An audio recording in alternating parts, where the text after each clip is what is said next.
What's up, y'all?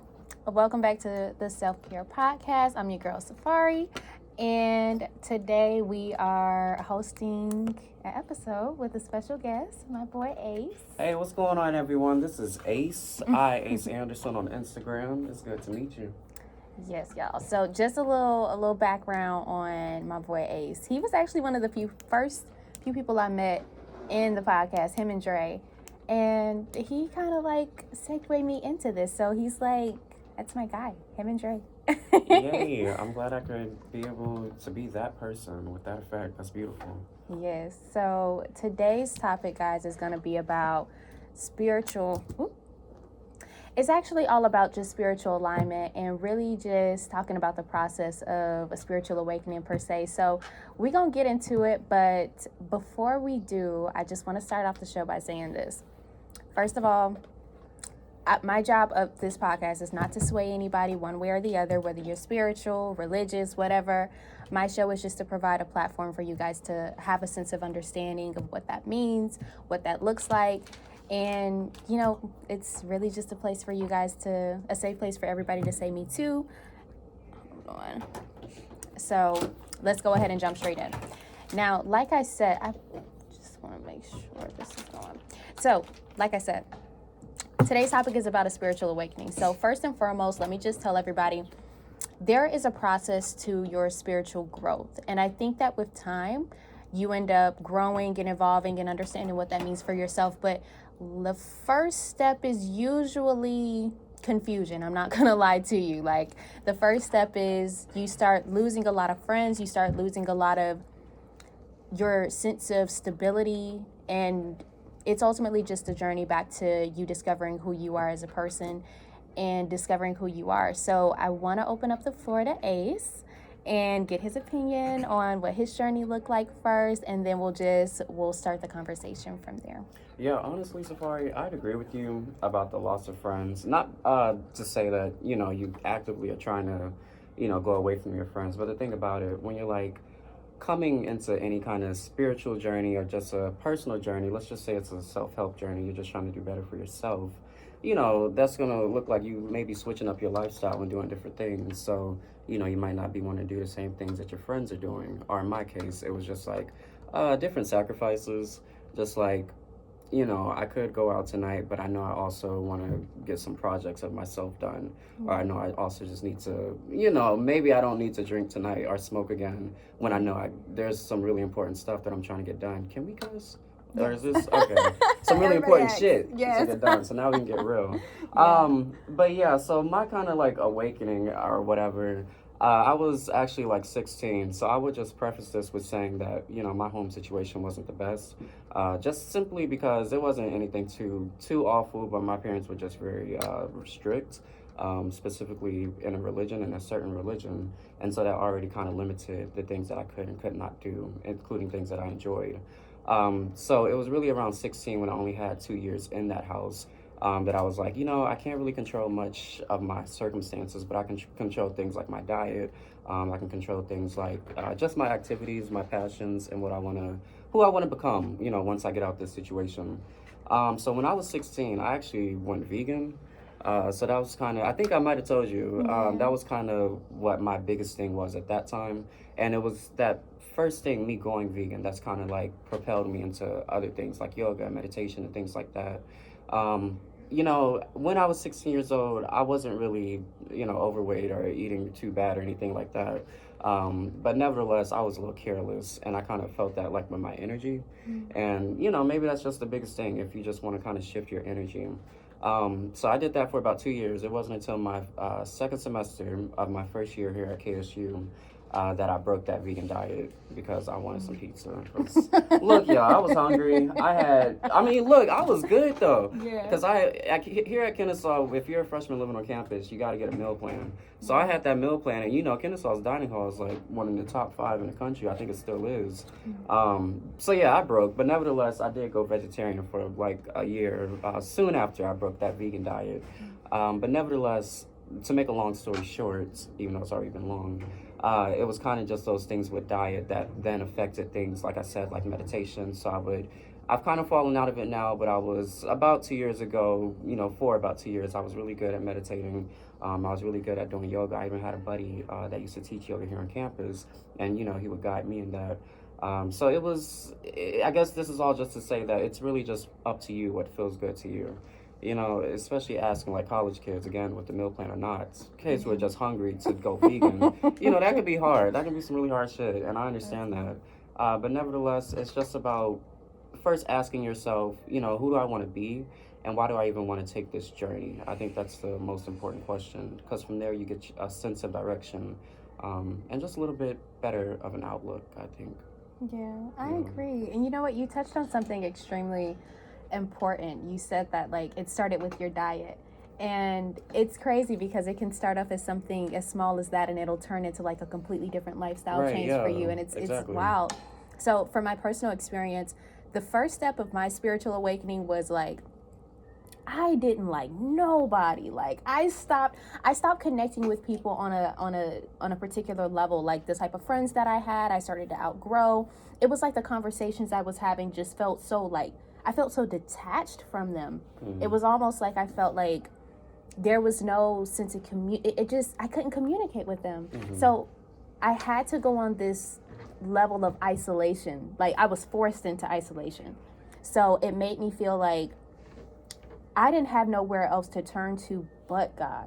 Because I was literally sat down. It was like, okay, so I don't have anybody else to talk to. Yeah. And like I said, it was like a domino effect after that. When I stopped having that connection with friends, it transpired into my career. Because I did sales, and of course, I mean, I'm not sure if you know, but like when you do sales, you have to be in it. Like your mind has to be in it. Your mentality has to be in it. But I lost my passion for that. So, like I said, the first step to a spiritual awakening is like a sense of destruction a little bit, because it's ultimately God saying, I need you to sit down and pay attention to what it is that I'm trying to tell you. And the foundation that you're trying to build things off of, it's not working anymore. It's not healthy. So there's two different ways that God can talk to you. It's either he'll like, it's like a small whisper a little bit. Like he'll say, hey, this isn't working. And then you'll get this sense of like, it's almost like you'll naturally start to detach from certain things without an understanding of why. That's the first step. And then the second step is you questioning why.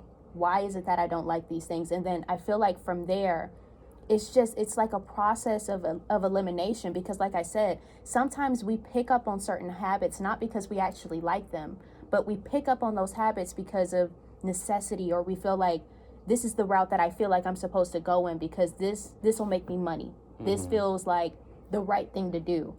But ultimately, like, I feel like people come into this life and this journey with a particular path that's meant for them. And we're coming into this space in our journey where it's like, it's not an option anymore. Yeah. Like you can't keep pretending to do something that you don't want to do specifically for people, or, whatever it is, it has to come down to your authenticity and doing what it is that you genuinely love. Because if you don't, God is eventually going to make you run into this door that's like, all right, I asked you to sit down, but now I'm telling you, you need to sit down. Yeah, I feel that. And I think a big part of that, just like you talking about the destruction, are more so just that feeling within you of this just isn't working out anymore. That's just, I think that's just a big thing with the dissonance that we all can have within ourselves of just like not being in tune with a certain thing.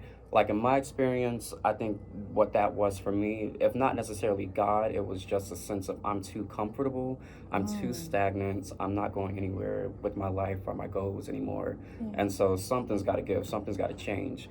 And I think that's a big thing. I'm actually kind of experiencing that right now with my little entry level job, that just pays the bills. But nevertheless, I've been there for a year. I'm soon to graduate school, and I just feel a little too comfortable. I just feel that I'm not growing anymore, and so I know that means I'm not bettering myself, and my journey has kind of become a little stagnant as far as that goes with just what I do to make a living. So yeah, I definitely get that, Safari. That's all real. That's all real. Real talk. And you know what? I'm a major in psychology. So I'm in my first year psychology class, and the class we had recently was about people talking about how people have midlife crisis like at each stages of their life. People think that So it's at a young. certain age. Yeah. Yeah, but it's like a lot of young people have midlife crisis because essentially what it is you questioning what it is that you want to do and questioning what it is your purpose is. Right. And you have those questions throughout your life. So in the class, they were talking to us about, well, actually, she kind of broke it down to me. She was like, my teacher, she's actually really dope. Shout out to Miss Smith. I think Shout out to you, Miss Smith. Yes. But yeah, so she kind of broke it down to me like this. She said, a lot of people feel like they need to go in a particular path or a particular direction in their life out of tradition. Mm-hmm. Like a lot of people think that they need to honor where they come from, meaning like let's say you're Chinese or whatever. Like there are particular ethnicities that say you need to be a lawyer, you need to be a doctor. So people think that in order to honor my past, I have to follow this particular path. But long term, if you're going to be choosing something that's meant for you, it has to be in alignment with your morals long term. Mm-hmm. And she asked us to kind of slow down a little bit and ask yourself, when you're choosing a career or whatever path for you, you need to think about what that would look like 10 years from now. Like, what is it that makes you feel like, what is it that you want to do? Because you're not going to always be this young. Like long term, do you want to be stuck in an office? Long term, do you want to be stuck in a studio? Long term, do you want to be stuck chasing after your clients all day? Like, what is it that you want long term? And you have to make the investment from that wider perspective, because I feel like sometimes we get so zoomed into the present moment that we forget that we're actually trying to create a legacy here. This isn't just about instant gratification, right? Yeah. It isn't about that. I feel like anything worth having, it's about it's a process. You know what I mean? Yeah, definitely. And it takes time. And I feel like sometimes, like I talked about this a little bit in my prior show, but this generation struggles with purpose and feeling like they have to have everything figured out. So they go on this journey that makes them feel numb almost, where it's almost like there's a void of feeling, what's the word I'm looking for? Feeling like they don't have a sense of identity. So sometimes when you go around thinking that for so long, it's almost like I'm just gonna, it can become so easy to blend in with the crowd. Yeah, and that's what I was gonna say, because I think that's a really big thing, keeping up like with the rat race. You know, especially here in America, especially as a college student. For sure. Just, you know, feeling like, you know, you need to be on a certain plane at a certain age, at a certain point, like you were saying, or you're just a nobody. And I think we can get very, very much mixed up in that kind of sentiment, that kind of feeling, and it can slow us down in itself. You know, that's why I said earlier, you know, it's really just about your own journey. You know, whenever you might take it, but nevertheless, when you feel there's something in you that's not sitting right with every other part of you, but nevertheless, knowing what's right for you and when it's right for you, because everyone's journey is going to look different. You know, like in my experience, but yeah, like I've had some true, you know, we're really talking to my life here. But one of my biggest things, especially early here in school, was like, you know, staying on Instagram and keeping up with people I went to high school with. You know, I got people I went to my, you know, high school class that are doing great things now. And I don't think that I'm not doing great things. I know that I'm on my path, my correct path to, you know, be doing great things. But nevertheless, the fact that I'm even talking like this, saying that, you know, they're great and I must not be, you know, that they're a saint, so I must be a sinner because I'm just not where they are. But that's not true. You know, I've just taken a different route. With every new day, I'm becoming a little bit more sure of myself and what I want. And so I know that, you know, I'm doing good for Ace, I'm doing good for me. So yeah, I do think that's very real. You know, don't compare yourself to people. One of the big things that helped me, everyone, was actually creating a second Instagram profile. And I found this really useful. And I don't mean a spam. I mean something that's private, I do post to it. I post tests to it. I'll admit it, because I think this is a good strategy for some people, maybe, especially like artists. So I have an Instagram where I basically just post my test posts, like that are going to go to my actual profiles. But nevertheless, on that profile, what I can also do is not follow anyone or anyone that I know, so I don't feel like that I'm keeping up with these people. Yeah. You know, and so I really find myself on that profile most of any profile, just because I don't care to see everything and what everyone's doing. And, you know, most people on Instagram and social media don't do this. So obviously this is just a problem with, you know, maybe a few of us. But nevertheless, it's something that's helped me a lot. And, you know, just do what's good for you, people. That's all. I feel you, but you know what? You touched on something that I feel like the spiritual community tries to overlook a little bit because it's the hardest part of the journey. You said that, like, it was hard. It was Yeah. hard for you to discover, like, coming to that place of, like, okay, well, this is who I am, and I have to make the separation of comparison. Mm-hmm. We don't touch on this topic enough because I feel like I said, it's one of the hardest things that we have to do. I feel like we talk about coming to a place of understanding and acceptance as if it's a natural thing. It's not. Yeah. That shit is the hardest part. It takes work. It takes work. It's hard because, first of all, what you're telling me to accept is essentially that you're telling me to accept my own flaws. Yeah, You're telling me exactly, that, yep. yeah, and it feels almost like I have to look in the mirror and tell Yeah. myself, like, a lot of these thoughts of making me feel like I'm not worthy or making me feel like I'm not on the right path or I'm not going as far as I can go, those aren't stemming from anyone else. It's me. Right. Yeah. That's my identity. That's what I feel like. And you know what? I've been going through that recently a lot. Yeah. Like, I've had to face a lot of my own battles and tell myself about a lot of hard truths because I don't know if I told you, but like the first stage, like I said, the first stage of a spiritual awakening is often isolation because Mhm. God will separate you before he elevates you. But in my stage of isolation, I got really, really comfortable in my own identity, like having my own sense of independence. But now, and it's kind of leading to the next stage of what that spiritual awakening looks like, that's integration. And I have to figure out who I am now with other people and Yeah. start making friends and start opening up again. And that's when all of the fears and insecurities come up. A lot of the times people think that you need to separate and be in your own little world in order to like cultivate and be who you are. And yes, that's true. But the real test comes in when now you have to put that version of you to the test. Mm-hmm. You have to actually show up. You have to actually stand on Yeah. what you cultivated when you were in isolation.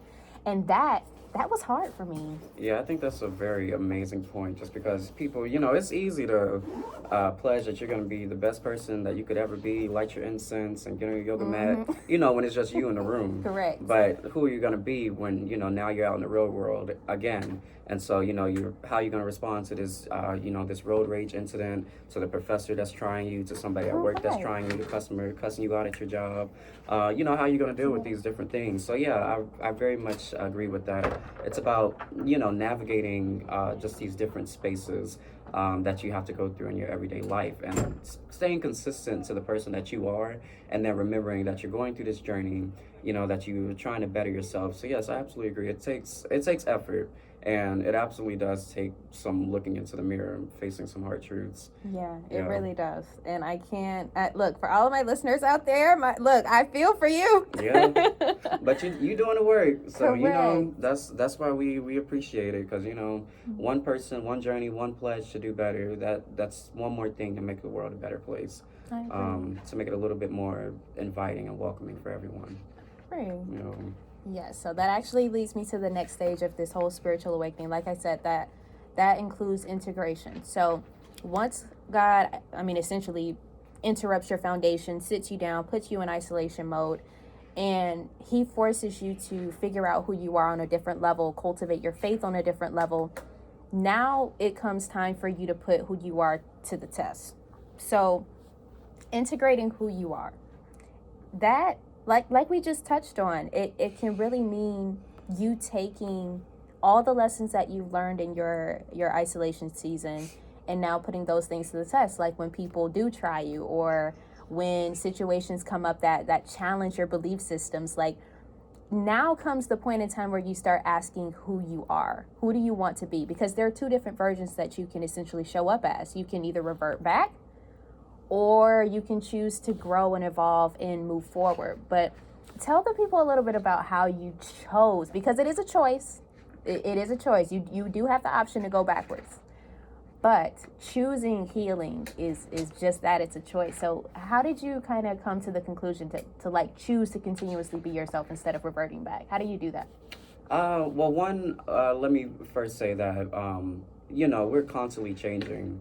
I do believe. And, you know, you might have one idea today of who you want to be, but come tomorrow, you might switch it up. Nevertheless, you're still on your journey to do better for yourself. But I guess what I'm just saying is that, you know, people don't pressure yourself into believing that you can only be one better version of yourself, or that you must look like a certain way by a certain point, because once you do that, you can kind of find yourself in a box to where you never even do start your journey really, or it's never as powerful as it could have been because you're trying to be perfect. So I would definitely just say that, you know, I'm not perfect. When I began this journey, I wasn't perfect, but it's nevertheless about being better than I was yesterday. So for me, again, what I would say, it began with my home situation. It really did, because this is something that really dictated my entire upbringing. And, you know, I realized junior year of high school that I'm soon about to escape this. And, you know, right, exactly. So I'm soon about to be out of this situation. So, like, who do I want to be? What do I enjoy? I know what I enjoy, but I've never really had the chance to pursue these things. So how am I going to do that now? And is this really what I want to do? So yeah, when I got out the house, you know, I just found different mechanisms, different things and methods that really helped me. But in doing that, I also found what didn't help me, what was still going against my true self, or who I was thinking I wanted to be. Even when, you know, some short time ago, I might have thought that was the best thing for me.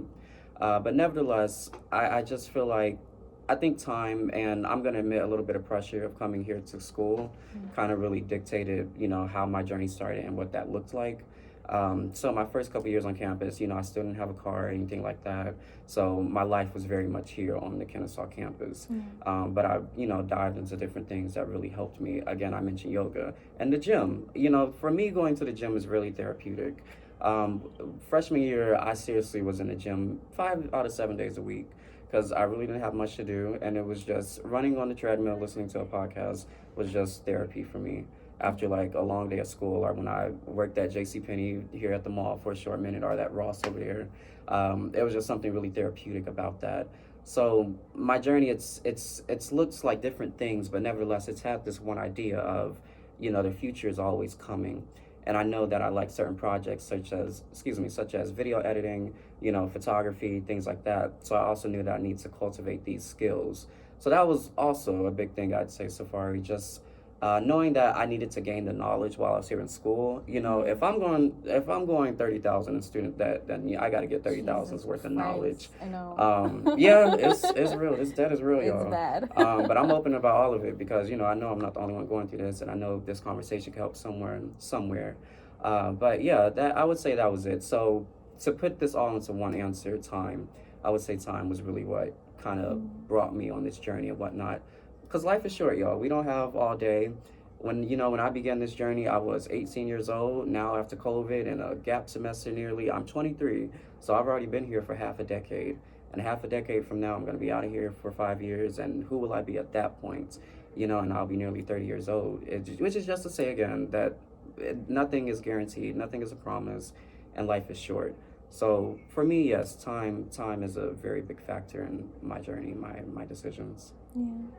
Wow. I really respect your transparency. Yeah, Seriously. absolutely. I'm an open book. Yeah. I'm an open book. No, I love that. And honestly, like, I feel like a lot of essentially what you said has to do with surrender.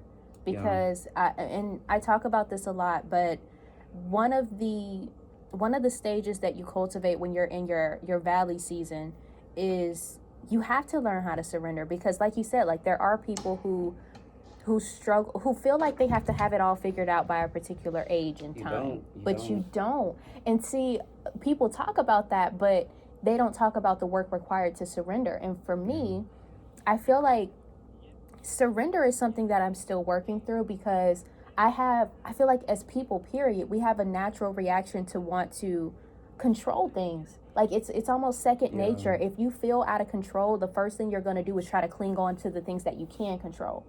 So I definitely relate to your story too. Like, right now, I'm a freshman, but I'm 26 years old.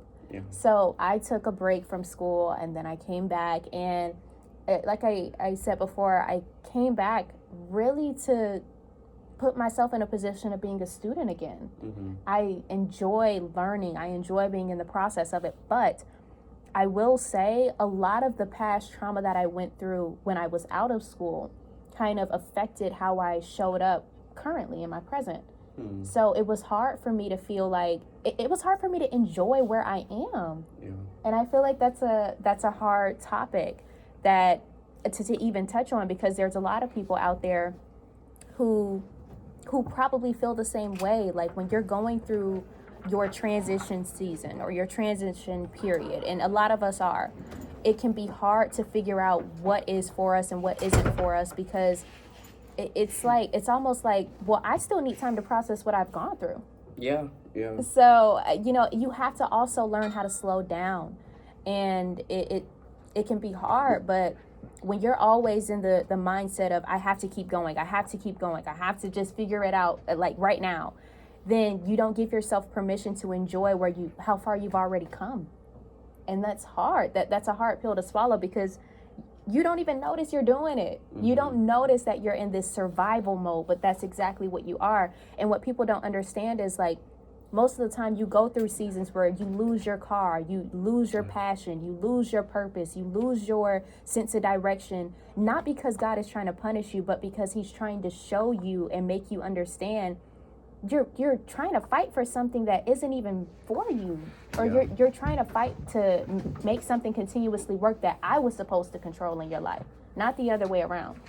So I just feel like sometimes we can shift our heart posture from a place of honor, where we once wanted these new things to come into our life, to a place of expectation, almost, where it's like, well, God, you said you were going to do this, or my life is supposed to be at this point already. Like, why aren't I there? But if you take a moment to slow down, you'll return to the place of honor, where, like you said, life isn't guaranteed. You have to honor where you are, because it's not even about where you're going. The destination is just supposed to be a bonus. Right. Because think about it, like, what if you end up getting the things that you want? You get the house, you get the car, you get the man, you get the money, you get everything you want. And I want people to be very honest with themselves. If you got everything that you want right now, being in the mentality that you are, the chaos that you're in, would you even really enjoy it? Would you really be satisfied? Would you be satisfied? Would you enjoy it? Because really, this whole process right now, you freaking out and making yourself so stressed out so bad because you want it, if you don't pull yourself out of the mentality of stressing out about it, you're not going to enjoy it when you get it. Right. So it's a hard pill to swallow, man. No, I definitely agree. Because it could just be, again, you can just get so clouded just by that thought that you don't have it yet, and then once you get it, it's just like wasteful. But which isn't to say that you couldn't appreciate it, because I do think that if you do the hard work, like if you're just having to work for this new car that you just got, you're gonna appreciate it. But nevertheless, I think you just said a really beautiful thing, that the destination, what'd you say, destination is supposed to be a bonus. It's supposed to be a bonus, because it's all about the journey, you all. It's all about just going along the process and waking up to that better version of yourself, I believe. Because that's really where the appreciation for self and the appreciation for what you in fact want really comes from. But I really think that's a worry, because Safari, sometimes I'm like, I want to be this great documentarian, I want to make these films and all this shit, and then sometimes I'm like, look, I just want to go get a bungalow in Jamaica with $2,000 a month and I'll be satisfied. But it's just to say that, because I've definitely asked myself, well, what if I really do get all these things, and I even got that bungalow in Jamaica, and I'm there for like 2 years, 5 years, am I still happy? Am I still, content with where I am in life? And maybe not. And that's okay, because like we've just been touching on, it's a process that never stops. Every day that you wake up, it's a new day. It's your journey continuing. And, this goes back to the destination being a bonus. We're never at the end, as long as life keeps going. We're just never at the end. We're always growing. We're always wanting more. And I think that's just really intrusive to our human nature. Was that the word? Yeah, that's the word. Okay. She said, yeah, that's the word. Yeah, that's the word. But I think that's really instrumental to our human nature to always want a little bit more. And that's okay. But two things with that. One, don't get greedy in it. Don't feel that you got to have everything in order to feel that you've gotten anything. But then two, just really honestly, I forgot the thought, but I would just say, just don't get clouded into that sentiment, that idea that you have to have everything at a certain time and anything like that. That's really where you can begin to lose yourself and begin to lose any and all progress that you've made on this journey, I believe. I agree. And you know what?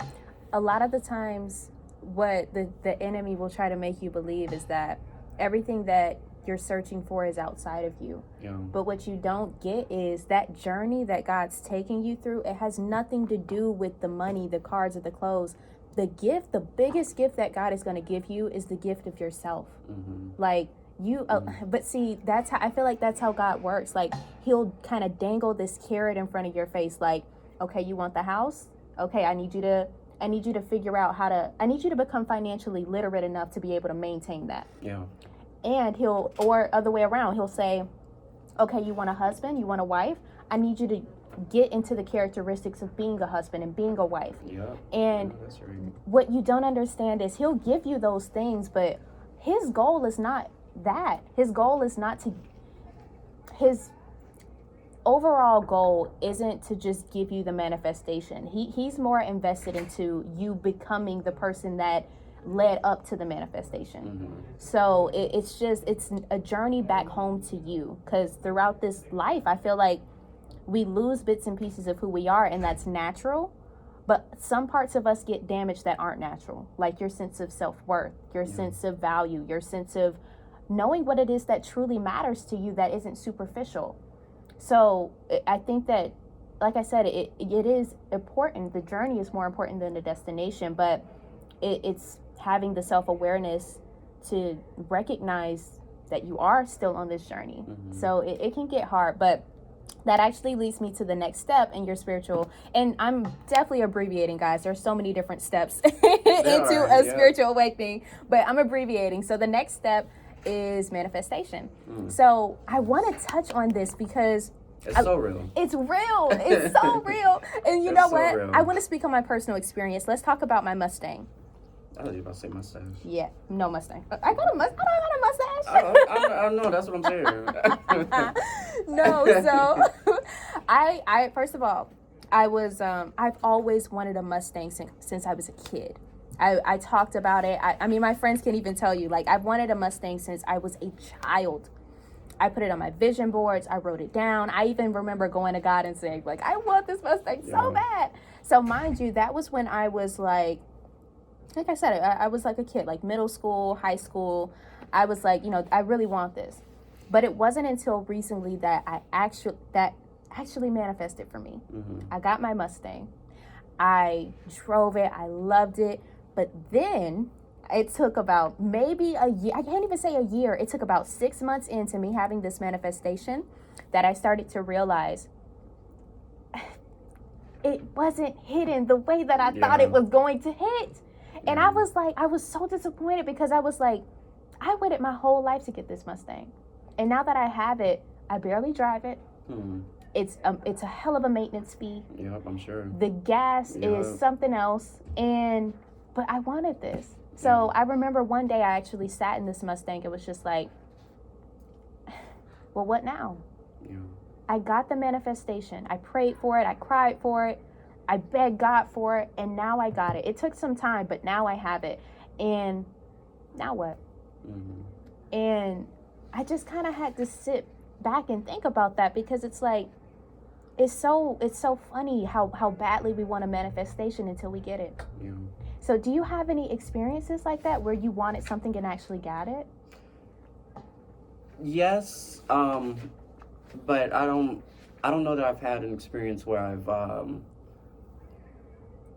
so I guess the closest I come to that is kind of just manifesting in general. So manifesting for me is journaling, definitely. I journal probably about 3 times a week. I'm on my 4th one, soon to be on my 5th, since I was 16 years old. And through that, in journaling, there have just been different things. Like, perhaps one of the biggest things was a podcast I had, a little 8-episode thing that I had maybe about a year and a half ago, called the Poetry Opera Podcast. Shout out to Poetry Opera. That's my personal collective of all things creative. That's out. But yeah, nevertheless, I felt like I couldn't create the Poetry Opera podcast because I didn't know the software that we're actually recording this on, which is Audition. So prior to that, I was just really in tune with like GarageBand and things like that.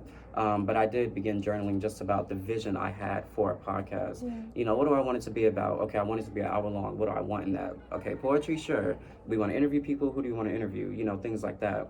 So I guess my manifesting of that podcast was me really writing down and outlining that thing. And then I got it, but I wouldn't say that I never was really discontent with that manifestation that I eventually got, but I was a little discouraged, I would say, just in continuing it. So it wasn't really a thing of self-hate, but I guess I just wasn't, if I'm really making an admission here, I guess I didn't really outline the long-term thing with it. So you know what? I guess I am saying the same thing.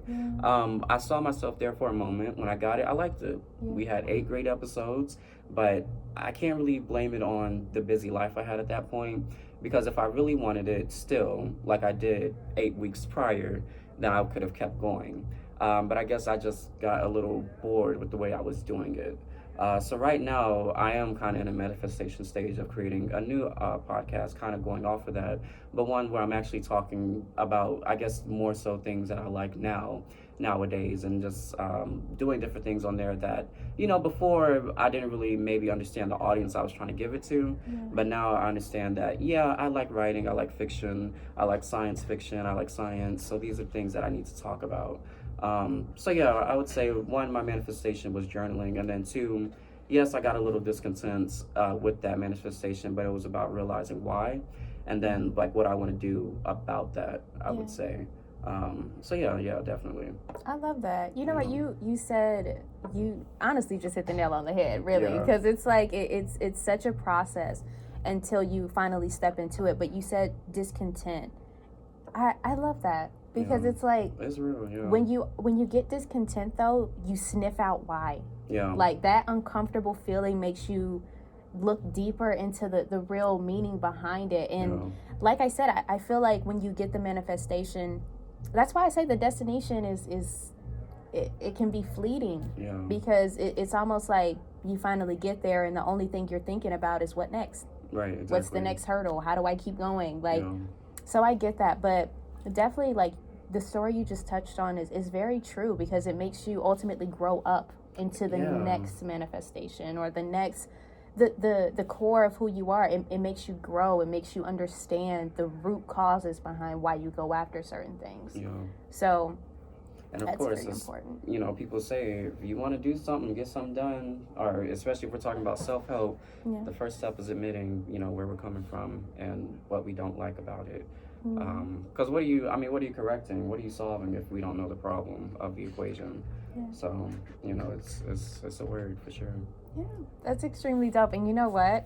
This podcast right here that I created in this Owl Radio.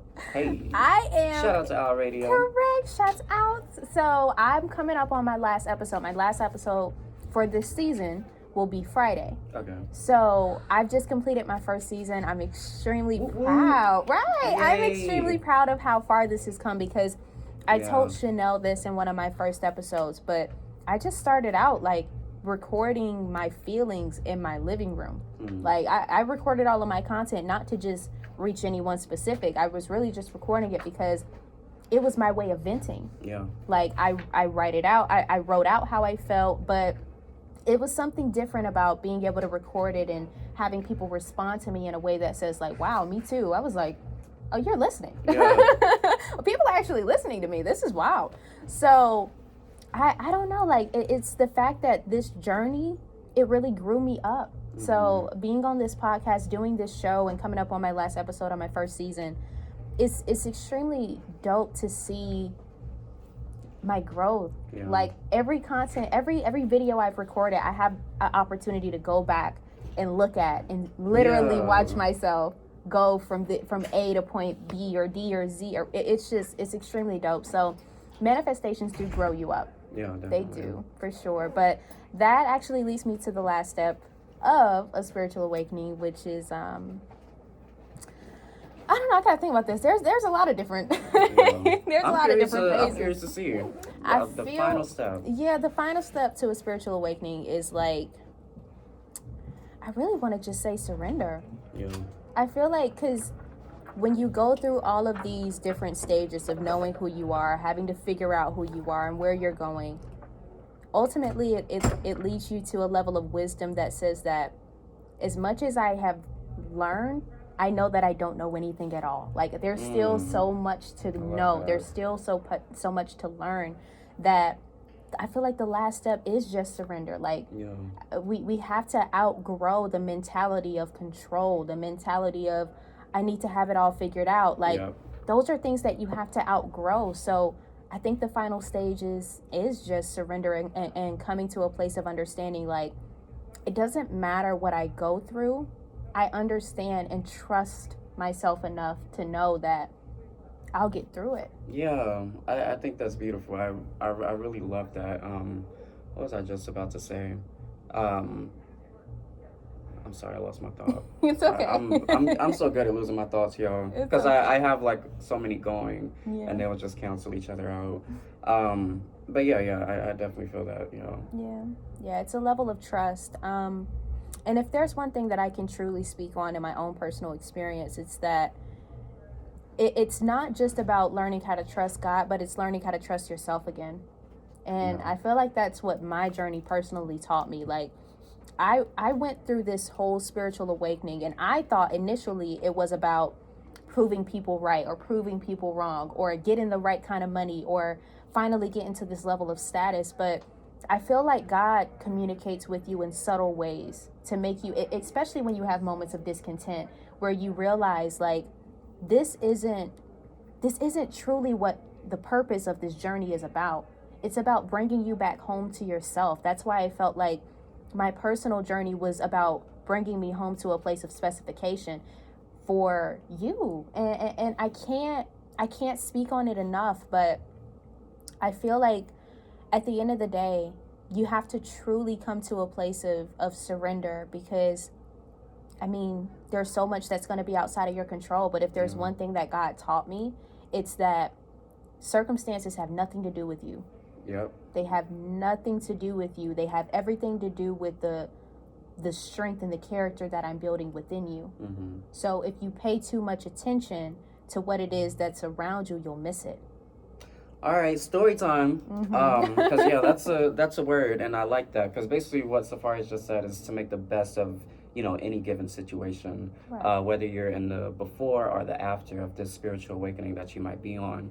When I was a junior, I went to a new school, and this was a very unfamiliar environment for me. I went from a performing arts school to my home school, which I brought up performing arts just to say that it had that very much Victorious. If you remember the show on Nickelodeon, Victorious, it very much had that vibe. Okay. So I went from that to your traditional high school, which for me at that time was it invited some dissonance within myself, because I was an actor, I was a writer, and these were the things. This was my escape, and these were the things I really enjoyed.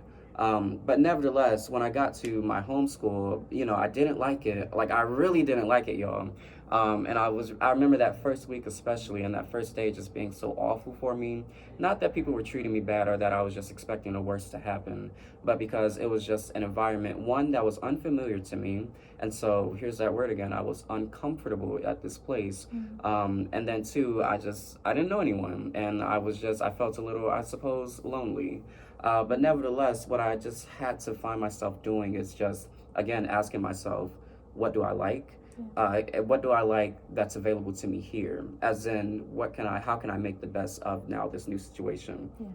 Because there are two ways to think about it. Or there are two ways for me to go into this. One, I could be very upset every day. I could never, have any friends or things like that. Or I could, again, make the best of the situation and figure out, what I have to do either to get out of here or to make this the cream of the pie, if I must be within the pie, if I must bake the pie. So this was actually the year that I figured out that, I want to be a journalist, because before this point, I wanted to come to school here to be an actor. But it was because I pretty much started with a couple of friends, the journalism club that's still at the school, and I lost myself in books. This is when I developed my love for reading, because when there was no one to talk to, like freshman year here in college, I would just sink into books as a junior in high school. So yeah, it was just really about making the best of that situation. I think that's so important. And so now, returning to this conversation of just our spiritual awakening, you're going on this spiritual path, you're bettering yourself, but the fact of the matter is, you're gonna find yourself in some pretty unfortunate situations because that's just life. Whether it is a road rage incident or whether it's really a personal incident that involves yourself, there are really just some bad apples in this world, and you're very much bound to come across them and just have some very bad experiences with these people. But nevertheless, again, like Safari was just saying, it's just about really looking into yourself and knowing, even as you're on this bettering path, that you're a person who wants certain things, who is trying to get to a certain point, with the help of God or whatnot. So it's just really about staying in tune with yourself, I suppose, not losing sight of your way, and then also just realizing, though I can't control the situation, how can I make it better for me, or how can I present the best version of myself? Because nevertheless, it's true, you don't want to focus on the negative because that just leads you to a very negative spot, a negative outlook on the world. The world, it's not the best place to be. It's got its very bad things. There are probably less spiritual people than there are. I don't really know. But nevertheless, it's about you, I guess, seeing the God within yourself and projecting that outward. And that was a point actually that I just wanted to say earlier. I forgot my point earlier, but now I remembered. Just as you're going on this journey, I forgot what you said, but it was just something, I guess, to the extent of, your podcast, or yeah, you started your podcast or whatnot, and you're just like, you were like, oh, people are listening to me, and I really like that, and I really appreciate that. And I think that's really true, everyone. Like, as you're going on this journey, don't forget that you could be inspiring other people also. So I didn't really have anyone, especially in high school, a specific person in my everyday life, but there were a lot of celebrities and a lot of different people like on YouTube and whatnot that were already putting in this work, and that was really inspiring. And whether or not they did it because they wanted to inspire me or they wanted to get their likes and shares or whatnot, I didn't care, because nevertheless, seeing them go through their hardships and tell me about these things let me know, oh, I'm not alone. There are a lot of people going through this, and it's okay that I'm, 16, 17, 21, 23 years old, and I'm not where I want to be. There are so many people who are also in the same place, and, as long as we're doing the work, I feel okay in that space. So I really did appreciate that point that you made. Yeah, absolutely. I love that. And you know what? The point I want to kind of drive home, kind of the last point I'll say is, I heard someone tell me the other day, you have to allow things to be different. Yeah. Because I don't know if you guys saw this video I recorded, but I told people you can be standing in a palace with a prison mentality. So in order for things to be different, you have to allow them to be different, because sometimes we go through hardships that kind of put us in a mentality of like, damn, like, when are things going to get better? When are things ever going to get better? And you go tunnel vision into like this rabbit hole of darkness that makes you focus on more darkness, that you forget when God brings you out, he can physically pull you out, but you can still mentally be in that place. So it's a place, you have to allow things to be different now, because just like I said, like even your situation, and speaking on my own, like, you're in a different environment, but you have to allow things to be different, because if you don't, you could forget the fact that, wait, I'm not where I used to be, or wait a minute, I'm not 12 anymore, I'm not 10 anymore, I don't have to show up in that way anymore, and nobody holds you accountable to that old version of you but you. So you have to be able to chin check yourself. Like, I feel like, yes, you do need help. You need to, also be in a place to receive, because there are people outside of you who can say, hey, I think you're better than that. You shouldn't be going about it in a way that makes you feel like you're less than, because you're your own worst enemy. So it is good to have people around you who can chin check you, but you have to also chin check yourself. Like, wait a minute, where are these thoughts coming from? Because first of all, I've been through this lesson before. I've learned this lesson before. I've gone through this darkness, this dark season before. So not only did I get through it the first time, but I survived. I survived it. I mentally grew from it. And now I know what to look for should that ever approach me again. But you have to allow yourself to remember that, so that you can also allow good things to come in. So I really appreciate you being on the show. I really Yeah. appreciate you like opening up and just for the listeners and the viewers. What's up? Yes, I really appreciate everyone listening and just being on the platform because, like I said, I created this to be a platform where people can just feel comfortable enough to say me too. So if I even reach just one person, that's good enough for me. But let's go ahead and close out the show, guys. Thanks again to Ace. Yes, thanks for having me. And I just want to say that I'm walking away with one of the best quotes I've heard in a long while. Safari, you just said nobody holds you accountable to the old version of yourself but you. And I really fucking love that. You know, we're our biggest critics, and I don't know, I guess I just really love that because it's so real. Like, you know, people don't know that you're going on this journey. No one perhaps knows that you're you know, having this spiritual journey for you listening out there.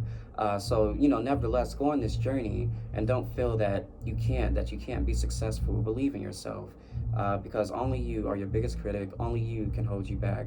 Only you can say that I want to be this past version of myself, or I want to be the best me that I can be. So I thank you for that, and yeah, thanks for having me. This is beautiful. Absolutely. Beautiful work. Thank you so much. So, guys, make sure you love on yourself a little bit harder today, and I'll see you next time. Bye. Bye.